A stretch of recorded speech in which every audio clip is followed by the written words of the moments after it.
in Brisbane. In this video, we're going to have a quick look at the rules for removing trees in Brisbane, what the council allows and what they ask for you to get approval on. Next up, if you do require approval, depending on the tree and where it's placed on your property and how big it is, we're going to show you how to apply and, more importantly, how to win. There are a few things you can say that are definitely going to go in your favor as far as getting approval, and other things the council really are not too concerned about, and we'll get into those in the video. Thirdly, how to save on tree removal in Brisbane. This is quite a big one. We look at granting good access to reduce the costs, and a few other key things that are literally going to save you hundreds and hundreds of dollars before the contractor even comes out to quote the job. So this is before the quoting process. And lastly, how to find the best and cheapest tree lopping service in Brisbane. Now this ties into number 3.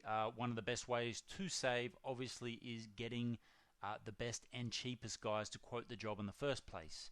If you have 3 expensive companies quoting your job, you're going to get 3 expensive prices.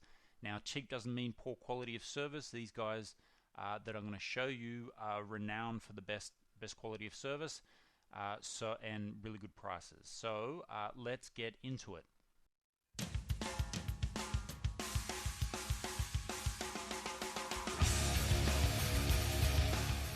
Okay, so first up are the rules for council approval. Now, in Brisbane Council, now this is specifically for Brisbane. There are obviously other districts like Logan, etc. So you will have to look up what's called the Tree Preservation Order for each of those councils. You'll find they are similar to this one, but this is specifically for Brisbane. You can actually, I'm going to show you exactly where to go to get a summary of, because the Tree Preservation Order can be a little bit tedious to read through. So, but in relation to Brisbane, now if your tree is located near or in the Brisbane River or waterway corridor, located in a bushland or rural area, is a significant tree or has heritage values, you cannot remove the tree. Now, significant trees, you can look up a significant tree register, which I will give you a link to in the comment or in the description of this video. There you'll be able to see the addresses of all significant trees in Brisbane and whether your tree is classed as significant. You could also give the council a quick call and find out whether yours is registered.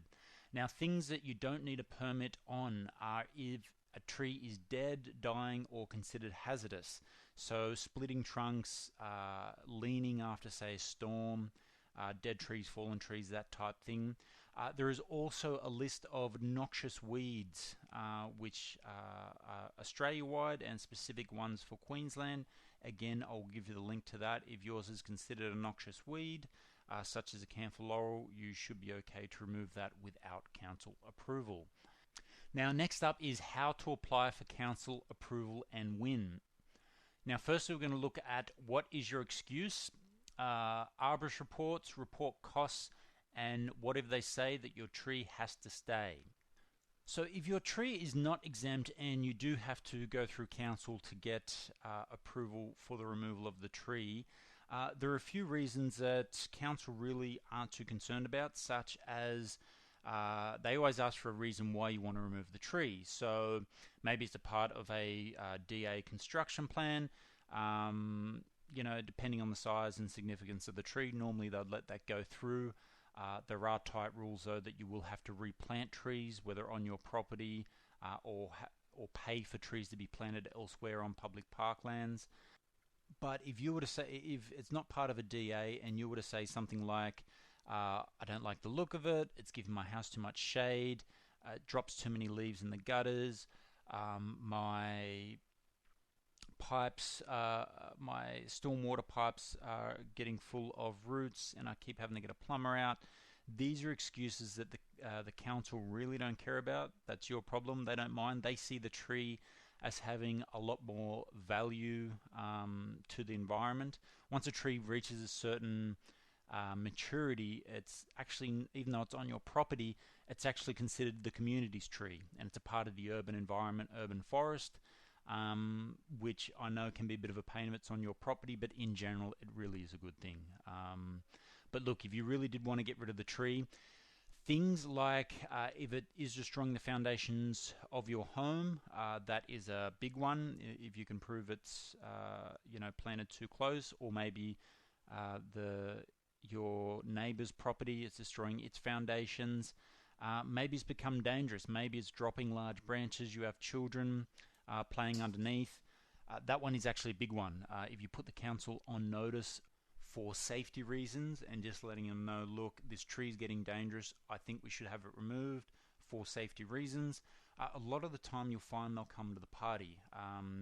Being such a litigious society, we love going to court, and they don't like being liable for anything like that, especially if they've been put on notice first. So I've found in my experience that if you cite safety reasons and you can prove it by taking photos of large branches or dead wood that's coming down, you're a shoo-in to get approval.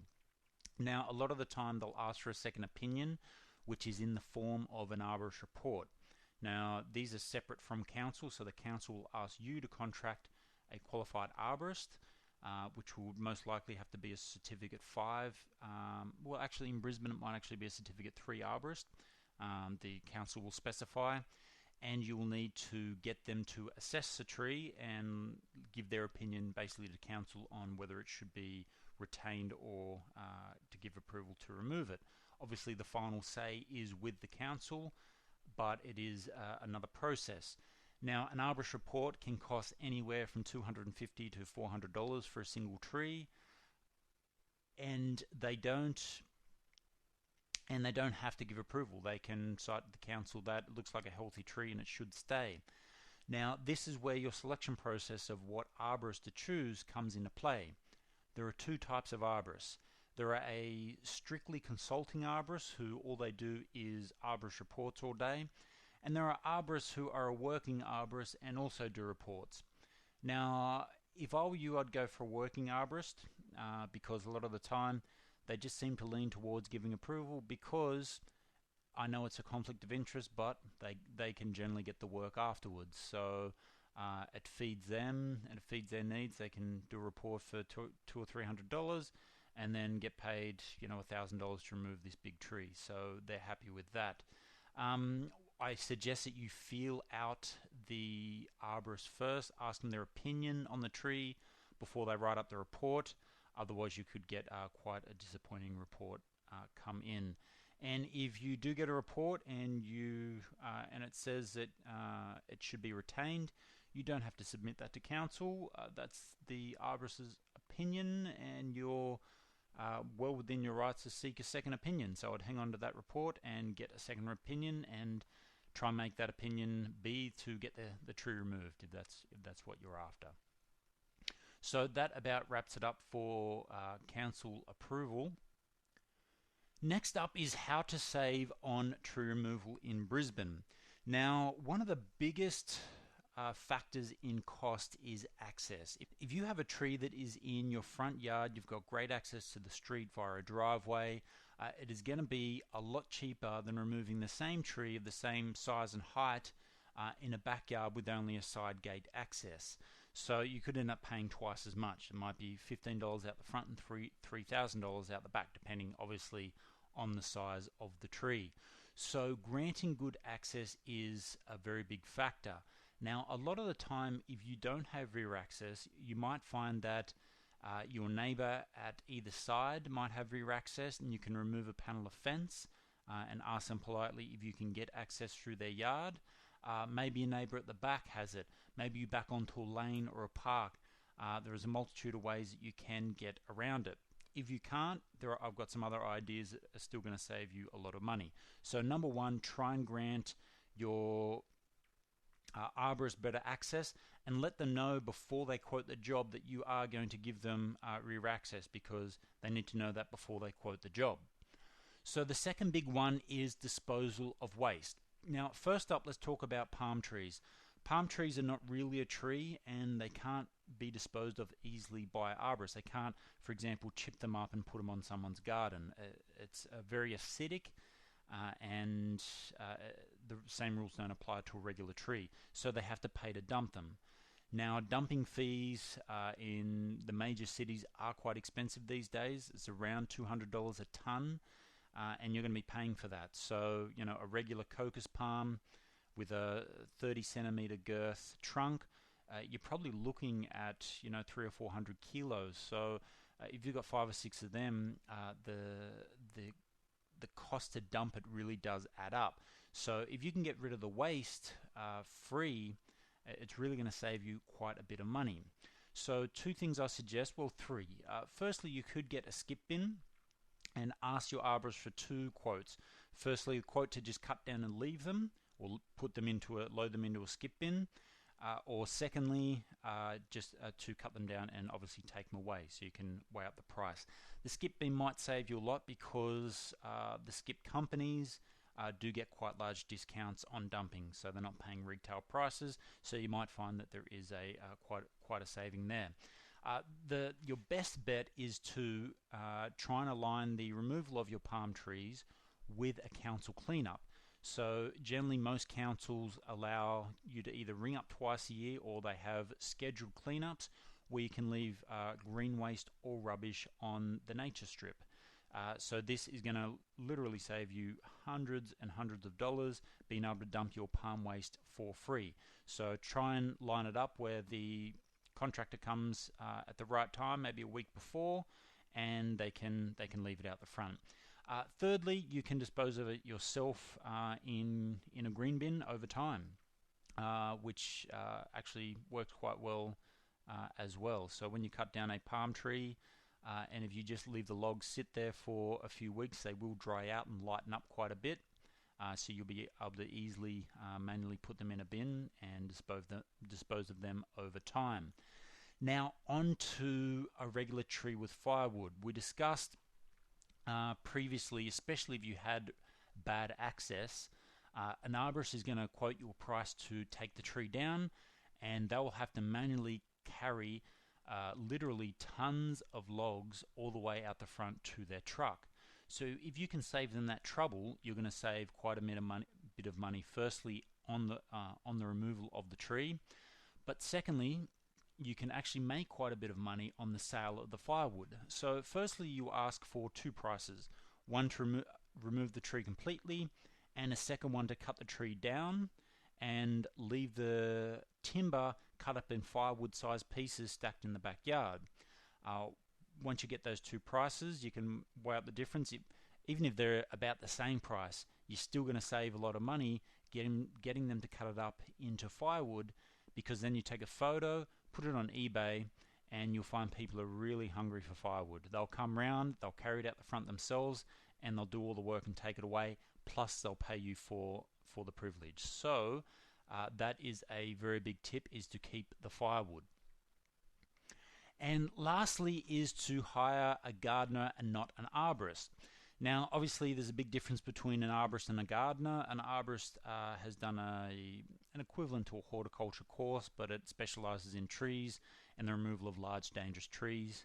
A gardener is better suited to smaller stuff. So if you do have a smaller job, such as pruning fruit trees or removing anything that's smaller than a single story, if it's not too awkward a position, you'll find that your local lawn mowing and garden maintenance crew can actually do it for a hell of a lot cheaper than an arborist can do it. Mainly because an arborist has got anywhere from $50,000 to $200,000 worth of equipment, heavy equipment, that they will have on site. Plus they've got insurances, climbers, and it really is an expensive operation to run. So obviously those costs do need to be passed on.